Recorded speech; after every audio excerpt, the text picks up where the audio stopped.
Bem-vindo à Comissão Executiva, um programa feito em colaboração com a Ordem dos Economistas. Vamos olhar para os temas que estão a marcar esta manhã de terça-feira no Economic TV, com Miguel Varela e também Vítor Scária. Os comentários já a seguir, depois de lhe dar conta de que a Irlanda vai pedir mais tempo para devolver o cheque que recebeu da Troika. A garantia foi dada pelo governador do Banco Central do país este sábado. Afinal, nem tudo corre sobre rodas na Irlanda, o país que se tinha distanciado da Grécia e até de Portugal quando o tema eram negociações dos programas de ajuda, agora vem assumir que precisa de mais tempo para devolver o dinheiro que lhe foi emprestado. A garantia foi dada este sábado por Patrick Honohan, o governador do Banco Central do país, que assume em entrevista a um jornal alemão que a Irlanda está a tentar recuperar a confiança dos mercados, mas que o atual reembolso complica o processo. O plano para o país, que recebeu uma ajuda de 85 mil milhões de euros, prevê que em 3 anos fossem aplicadas medidas de austeridade dolorosas. Só os principais bancos em dificuldades receberam 30 mil milhões. Para já, a mensagem é de confiança. Honohan garante que o dinheiro vai ser reembolsado, mas a devolução será feita num período mais longo. Irlanda a pedir mais dinheiro, a Espanha a financiar-se nesta manhã de terça-feira com custos mais baixos. Acabam de ser conhecidos os resultados deste leilão que teve lugar hoje, nesta manhã de terça-feira. A Espanha colocou bilhetes do Tesouro a 12 e 18 meses, com uma forte procura, colocou quase 4 mil milhões de euros, com os juros a caírem para 2,556. Anteriormente a taxa era de praticamente 8, 2,797, uma redução ligeira dos juros pagos por Espanha nesta tormenta italiana, que foi muito causada pela demissão de Mário Monti. Sobre a demissão de Mário Monti, Durão Barroso prefere não comentar, mas frisa que, seja qual for o resultado das eleições, as reformas estruturais têm mesmo de continuar. É que, seja qual for a evolução nas eleições, a política atual de correção das finanças públicas, de reformas estruturais, tem de continuar. Não há soluções mágicas para a Itália nem para nenhum dos nossos países. Não há golpes de prestidigitação. Tem que se continuar com uma política séria, porque as perspectivas continuam negativas para a Itália, embora nos últimos tempos tenha conseguido um grande progresso, nomeadamente em termos da redução dos custos do financiamento e de uma volta de confiança acerca da situação italiana. Mas a Itália, como aliás outros países, não estão ainda fora de um cenário difícil. A Europa é um dos temas que merece destaque nesta Comissão Executiva. Miguel Varela, vamos começar exatamente pela Itália. De repente, Mário Monti, um tecnocrata que está à frente do governo, não passando por eleições, anunciou que não vai continuar no governo, embora nas últimas horas tenha, de facto, existido um movimento para que se candidate a primeiro-ministro nas próximas eleições, e de repente a Europa ficou de novo com as luzes vermelhas acesas e com esse foco agora virado para a Itália. De facto, é verdade. Esta demissão do Mário Monti foi algo inesperado também, de certa maneira. Foi fruto também, talvez, de se ter visto forçado a negociar com o partido de Silvio Berlusconi. Mas, de facto, eu penso que a Europa nunca deixou de ter a luz vermelha. Quer dizer, eventualmente, houve algumas melhorias, mas melhorias pouco nítidas ainda, porque acho que as reformas estruturais têm tardado. De facto, o tempo vai passando e ações concretas não aparecem no terreno. E, de facto, o resultado disto é que temos uma Europa antigamente a 2 velocidades, eu penso que agora a meia dúzia de velocidades. Não é? Portanto, a Itália é uma velocidade, Espanha, pelo visto, agora melhorou um bocadinho, se calhar beneficiando com algumas dúvidas dos mercados sobre a Itália. A Irlanda, que era um bom exemplo, agora chega à conclusão que vai ter que pedir mais tempo. A Grécia, é aquilo que sabemos. Portugal também está nesta indefinição se de facto se vamos pedir condições idênticas ou mais benéficas daquelas que temos, como foi dada à Grécia. De facto, fala aqui uma coerência muito grande e uma centralização de responsabilidades a nível das instituições europeias. E, de facto, o que estamos a viver neste momento eu penso que é um claro reflexo disso. Não existe uma Europa coesa, não existem instituições suficientemente fortes na Europa, nem com decisões centralizadas, portanto deixam cada país entregue a si mesmo nas políticas orçamentais e de facto eu já bati nesta tecla aqui várias vezes, para manter uma moeda única claramente temos que ter uma política orçamental comum em toda a Europa e de facto o que estamos a viver é exatamente uma desorientação completa, fruto de falta de rigor e de força e de uma só voz a nível europeu. Vítor, a Itália vem desviar as atenções de alguns países, pelo menos por enquanto, já vamos falar do caso irlandês, o que permite a todos os que estão mal ficarem, pelo menos do ponto de vista mediático e de mercados, um pouco menos mal do ponto de vista da atenção, obviamente. Sim, é verdade. Aliás, isso é uma parte dramática que temos vivido ao longo da crise, é tentar, enquanto houver alguém que está sobre os holofotes, nós conseguimos escapar pelo barulho das luzes e, de facto, esse tem sido, como dizia o Miguel e bem, um dos elementos que tem corrido menos bem em termos de Europa, porque, de facto, o caso italiano até é um bocado sui generis, porque a Itália não tinha um déficit demasiado elevado, tem uma dívida historicamente muito elevada, mas não tinha um déficit demasiado elevado, fruto das circunstâncias, e isso é importante também as pessoas perceberem, que a Itália arrisca-se a ser um caso falhado por causa das reformas. Porque, verdadeiramente, a Itália, quando parte para a situação, parte sob um problema de incerteza dos mercados e tinha um problema de financiamento, mas não tinha, tem claramente, toda a gente sabe que historicamente problemas ao nível de mercados de trabalho relativamente pouco desenvolvidos ou muito rígidos, mas de facto a Itália não tinha um déficit demasiado elevado, tinha déficit na ordem dos 5%, quando nós estamos a falar de todos os outros países, mais baixo, ele tinha, por exemplo, um déficit em algum momento mais baixo do que a Alemanha, se não fosse um problema de juros, teria mesmo um déficit mais baixo que o alemão, tem uma dívida elevada, e é fruto da recessão que é criada com as medidas que são tomadas, que se gera o problema, ou que se agrava eventualmente o problema da insustentabilidade. E eu acho que isso é uma das que deve ser também ponderada, que temos dado no âmbito destas medidas, e fruto, como diz bem o Miguel, não haver uma resposta clara e coesa ao problema da crise, é que vamos andando de país em país e vamos criando problemas em alguns sítios onde eles não existiam. E no caso aqui também tem um elemento dramático que tem sido discutido, as reformas só são feitas de uma forma que os povos as aceitem e considerem que são adequadas, ou isto pode gerar o risco de surgimento de movimentos políticos à margem, ou mudamos, houve quem defendesse a suspensão da democracia, ou mudamos os sistemas políticos, ou então podemos torná-los reféns de pessoas que venham vender ideias que não são aplicáveis. E isto é muito fruto de não haver a tal resposta coerente e global, porque só assim é que não faz surgir em cada um dos países um sentimento, até uma certa revolta, quando se vê que os outros não estão a ser sujeitos ao mesmo tipo de tratamento. E isto, o caso italiano, desse ponto de vista, deve ser bem ponderado, porque é um caso onde havia mas eles viveram com Berlusconi, que 8 dos últimos 10 anos, talvez, só houve Prodi 2 anos no meio, e fruto de umas circunstâncias foi retirado. E, de facto, a situação não melhorou ao fim do ano, ao contrário do que se diz. Melhorou a parte de incerteza em relação aos bancos, do financiamento, do custo financeiro, que houve uma turbulência em agosto do ano passado, mas de resto não melhorou. Isso deve ser ponderado seriamente do ponto de vista de estratégia de combate a isto, porque não estamos a tocar nos pontos certos para responder de forma global a esta questão. Quando o Vítor diz que não mudou substancialmente, não mudou em termos económicos. Agravou-se, obviamente, o comportamento da economia e, digamos, as reformas estruturais acabaram por não produzir resultados. Do ponto de vista de sustentabilidade pura e dura da dívida pública italiana, estamos provavelmente hoje piores do que estávamos quando Mário Monti entrou. Olhando para os indicadores, o que é um bocado estranho dizer. O que abre, obviamente, caminho a que, como dizia a Economist, o senhor lamentável Berlusconi esteja de volta. Miguel, desculpe. Uma das questões que me parece importante tem que ver com, ao fim deste ano e pouco, Mário Monti recebe apoio daquilo que são grande parte dos economistas, o Banco Central, a própria banca, mas afastou-se claramente daquilo que é o povo italiano, que está muito, com uma opinião muito negativa relativamente a este desempenho de uma equipa técnica que foi contratada exatamente para resolver um problema, mas que aparentemente, ou não aparentemente, quando olhamos para os números, agravou esse mesmo problema.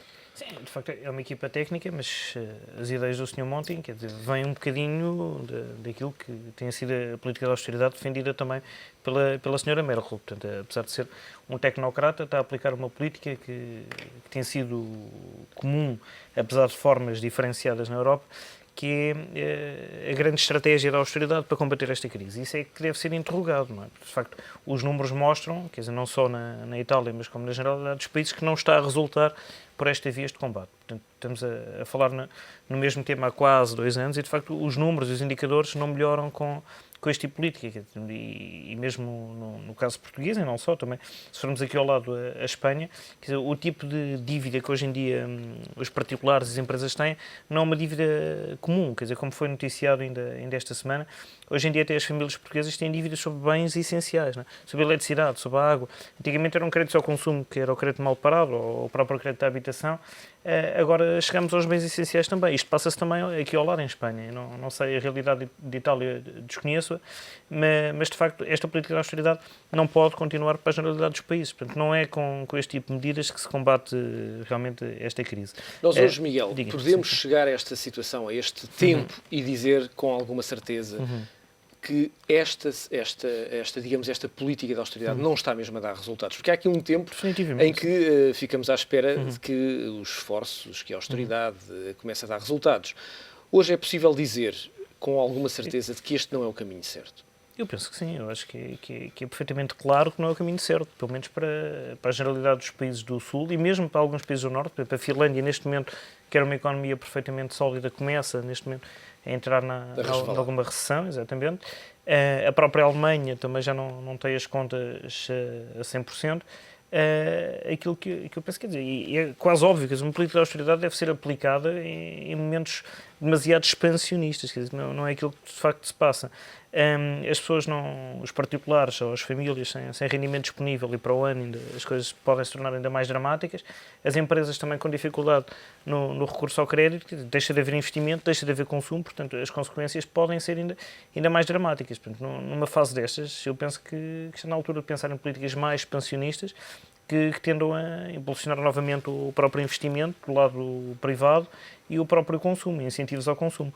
A política de austeridade, penso que foi mal aplicada e que devia ter sido direcionada muito mais para o Estado e aquilo que não foi, porque de facto as famílias e as empresas com grande esforço conseguiram, mal ou bem, sempre equilibrar ou reestruturar as suas dívidas. O Estado continua com uma dívida elevadíssima e com déficits subsequentes todos os anos. Portanto, essa austeridade deve ser claramente aplicada ao Estado, deve haver uma redução. Começa-se a falar nisso, mas é tudo muito incipiente.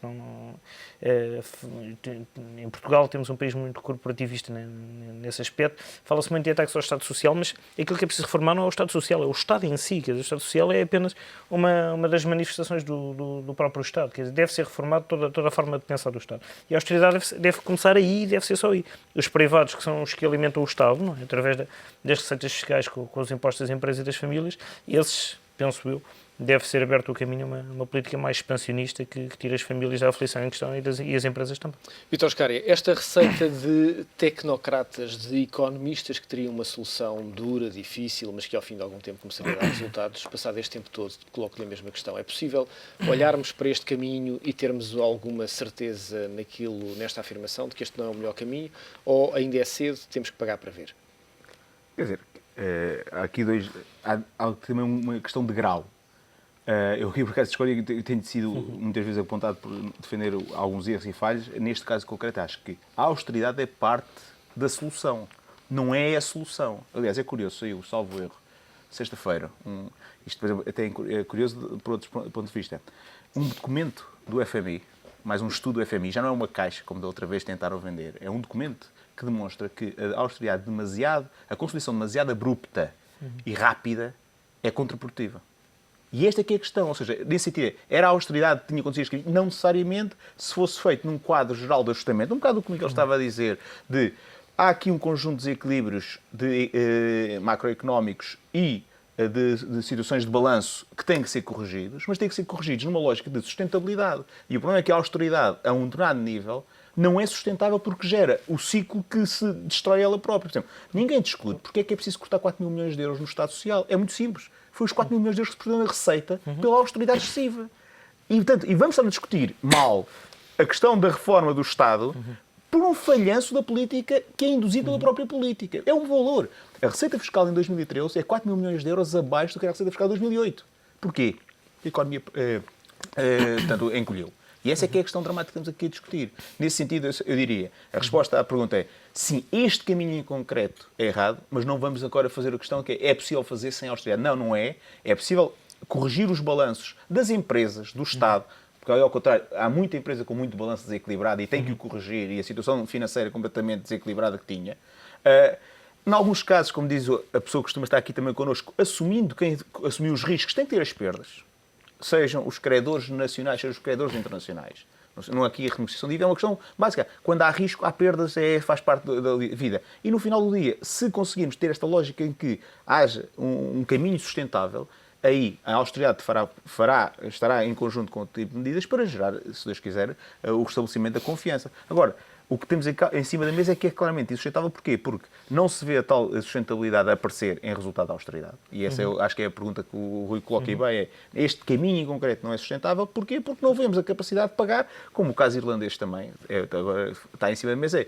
Mesmo que conseguindo, e já que a economia irlandesa estará a crescer, mas não se cresce o suficiente para permitir o pagamento daquela dívida que foi acumulada só com estes dois programas. Pego na deixa da Irlanda, Miguel, para lhe perguntar. Portugal andava aqui a tentar se encostar ao caso irlandês, a afastar-se do caso grego, e este não quando. A vida é uma ironia, de facto. A Irlanda veio dizer que afinal também precisa de mais tempo, quando o governo português andou semanas, enfim, numa oscilação entre negociar ou não, mas depois com uma palavra final a dizer que não precisava, e no dia seguinte a Irlanda a dizer que finalmente precisa, não consegue cumprir esta forma. Isso, quanto a mim, também mostra alguma desorientação do governo português, não é? Porque muitas vezes insistiu, Portugal não precisa mais tempo, não precisa mais tempo, não precisa mais tempo, mas quando a Grécia viu as condições, portanto, benéficas que lhe foram concedidas pela Troika, já foi equacionado novamente, se calhar Portugal precisa, de facto, de mais tempo e vamos tentar ter as mesmas condições que a Grécia. Portanto, há aqui uma desorientação também do governo nesse sentido, não é?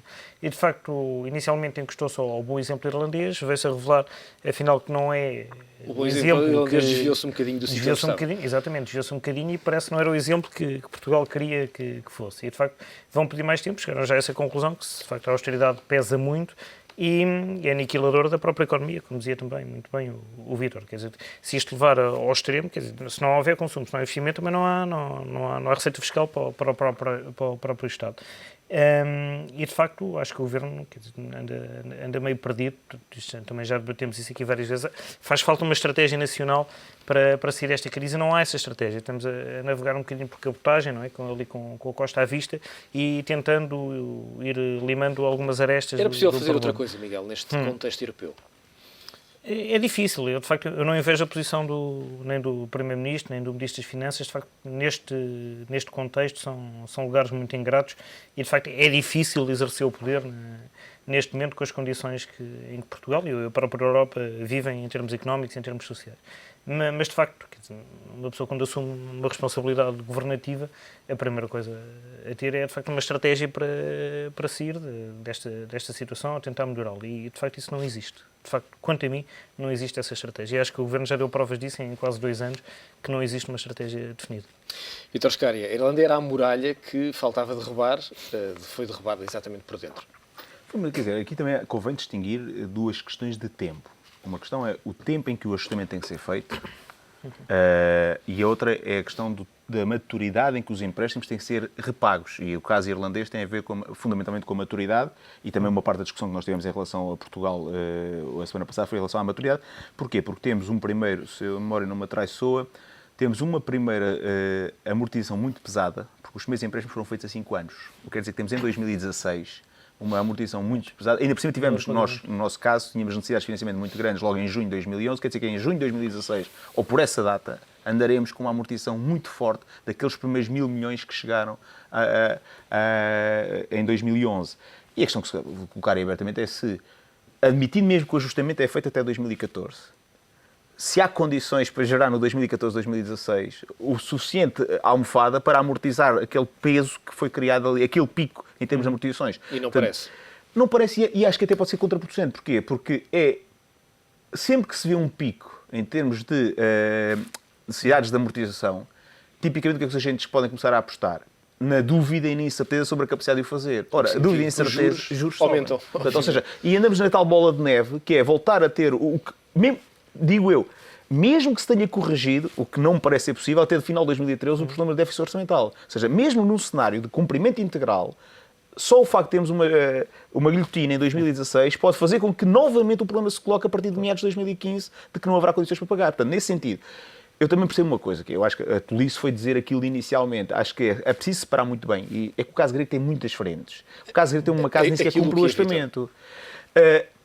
A tolice devia falar no queremos, não queremos, mais tempo do ponto de vista de maturidade de empréstimos. Quando se fala mais dos mercados, obviamente, estão atentos. Eu acho que naquela altura, isto não é uma questão que se coloca agora, é uma questão que se deve colocar, devia colocar em bom rigor, quando se chegar perto de 2014, admitindo que há o tal processo de regresso gradual aos mercados, em que isso seja feito com o quê? Com algum tipo de margem financeira para estender aquele empréstimo que fez em 2016. Não uma discussão que nos tenha implicação no 2013, não tenha implicação no 2014, porque é que estar a levantar a dúvida neste momento?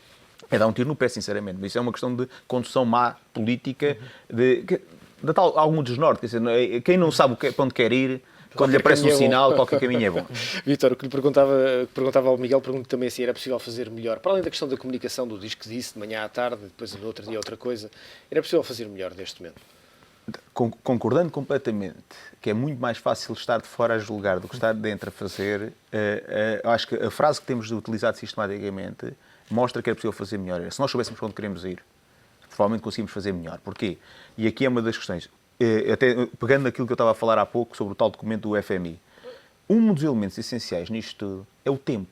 O tempo em que as coisas acontecem. E aí foi deliberado, e não tínhamos dúvidas quanto a isso, é deliberado por parte do Ministro das Finanças a estratégia de quanto mais depressa melhor. Quanto mais depressa e mais forte for a queda, mais depressa recuperamos. Esperemos que ele tenha razão. O FMI acha que não. O FMI pelo menos já diz que não. Embora quando cá vem, verdade seja dita, sempre foi o que teve uma atitude mais... tentar criar margem para haver crescimento e medidas de estímulo ao crescimento. Começaram por declarações mais polémicas no sentido de apanhar alguns headlines da comunicação social e agora vêm com um estudo técnico a tentar consolidar isso. Precisamente. Portanto, supostamente acreditam mesmo que não. Não, claro, quer dizer, eu acho que todos eles aprenderam e, aliás, como eu disse, e já disse várias vezes à volta desta mesa, quando as negociações estiveram no lugar, a entidade que desde o início teve o problema da desalavancagem não ser demasiado forte, porque se não houver luz ao fundo do túnel, nenhum programa tem sucesso. A questão é mesmo esta. Se não houver luz ao fundo do túnel, nenhum programa tem sucesso, foi sempre o FMI. Miguel, o último ponto antes de partirmos para o intervalo ainda sobre a questão europeia. De repente, toda a gente acordou para a reindustrialização da Europa. Os Estados Unidos também estão neste processo. Ainda a semana passada, Tim Cook, presidente da Apple, dizia que parte da produção da Apple tem que regressar rapidamente para os Estados Unidos. Mas há agora esta lógica de voltar a trazer para a Europa a agricultura, de voltar a trazer também o setor secundário, a indústria. Pode ser uma oportunidade para Portugal ou é demasiado tarde? Pode, mas eu acho que isso é mais uma tempestade de ideias do que outra coisa. Quer dizer, eu acho que, de facto, quer dizer, só há três hipóteses, não é? A agricultura, ou a indústria ou os serviços. Portanto, não há aqui uma margem muito grande, portanto, só temos esses três setores. De facto, ainda acreditamos que esta crise possa trazer um quarto setor que não percebemos bem qual é. Pois, não percebemos bem qual é. Mas, de facto, eu penso sinceramente, quer dizer, a sociedade de serviço em que vivemos, em que vivem os países mais desenvolvidos do mundo, não é? Portanto, a maior parte dos países mais desenvolvidos, com economias mais prósperas, o peso do setor terciário é superior a 80% ou 85% do PIB, daquilo que é a riqueza nacional. De facto, estarmos agora a voltar atrás para a sociedade industrial faz lembrar algumas vezes aquilo que eu digo aqui, que as ideologias que nós temos, portanto, vêm todas daí, da sociedade industrial, não é? O próprio socialismo, a social-democracia, são todas produto do século passado e de mais tempo ainda.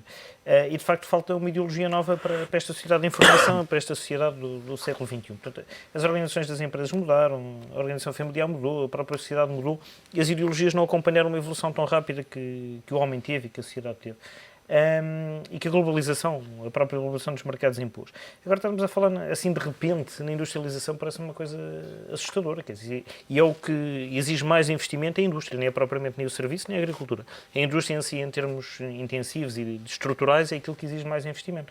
Eu não sei se Portugal neste momento tem essa capacidade de regresso um bocadinho a esse passado. Eu acho que Portugal deve apostar em ser um setor de serviço e, eventualmente, também recuperar algum daquilo que é a produção do setor primário na agricultura, porque, de facto, no futuro é o único bem que não se pode duplicar. Quer dizer, terra não se faz mais, não é? Tudo o resto se pode fazer. A indústria, os próprios serviços criam outros serviços. Agora, terra, de facto, é um bem muito limitado e não se faz mais. E devíamos aproveitar os excelentes recursos que nós temos também numa aposta, de facto, no setor primário, no setor terciário. Eu parece-me que, sinceramente, a indústria, que é só se for mão de obra e investimento também de capital estrangeiro, porque capital português para a indústria, sinceramente, não acredito que seja essa a solução para nós. Vítor, há aqui uma tendência proteccionista de grande parte das economias, nomeadamente, por exemplo, os Estados Unidos, mas também a Europa. Quer dizer, pode haver, há sempre, nos períodos de crise, há sempre, quando o bolo para dividir diminui, ou pelo menos não cresce tanto, começa todos a discutir qual é a sua fatia, e até os períodos de crise geram tipicamente algum tipo de tensões proteccionistas. Agora, há também a evolução natural de um processo de globalização e de distribuição espacial da atividade produtiva. Certas cadeias logísticas tiveram razão de ser face às dinâmicas de custos salariais no mundo e às cadeias logísticas, portanto, de fornecimento mundial. Em alguns casos, demonstrou-se, nós já tivemos exemplos disso em Portugal, que era empresas que passaram a contratar fora, mesmo no têxtil e calçado, no Oriente, não tinham e que regressaram por causa desse funcionamento. Ou seja, há aqui, não é, ou seja, há um permanente mapear de atividades que deve levar em conta o quê? Que não há, isto também é um dos problemas destas leituras, isto são questões que se colocam de forma diferenciada até diferentes segmentos do mesmo setor. Claro. Eu, se calhar, estiver num determinado tipo de segmento, faz todo o sentido ter a produção na Europa para conseguir responder em pequenas séries, ao fim de uma semana que me aparece a senhora na loja, conseguir pôr o produto na loja. Se estiver a fazer uma produção indiferenciada de grande série, é óbvio que tem que estar a explorar a mão de obra intensiva e barata noutro setor qualquer. Ou seja, as próprias dinâmicas que os salariais na Ásia tem influência nisto. Já não é, embora seja obviamente muito mais barato, a margem já não é essa. Portanto, é o que se colocou em relação aos Estados Unidos e no momento o Tim Cook e outros. Foi isso mesmo. Há certas etapas do processo produtivo, e ainda precisa que têm gerado problemas muito grandes do ponto de vista de cópia, de plágio, etc., que faz todo o sentido, provavelmente, tê-las outra vez junto do centro. E é esse o desafio que nós temos pela frente. Ou seja, uma industrialização, não a industrialização pesada da petroquímica, da siderurgia e coisa afim, mas provavelmente uma industrialização ligeira associada a quê? Às etapas mais complementares do que esperemos que sejam as coisas de maior valor acrescentado, de concepção e design, que estejam junto a esse, fazendo depois o que é indiscriminado e de baixo valor, aí sim, aproveitando onde é mais eficiente fazê-lo. Acho que esse é o desafio que temos pela frente e continuaremos a aprender como temos no passado. É maravilhosa a dinâmica do capitalismo à procura dos melhores sítios para investir. É uma breve pausa agora na Comissão Executiva. Regressamos num minuto para olhar para Portugal. Até já.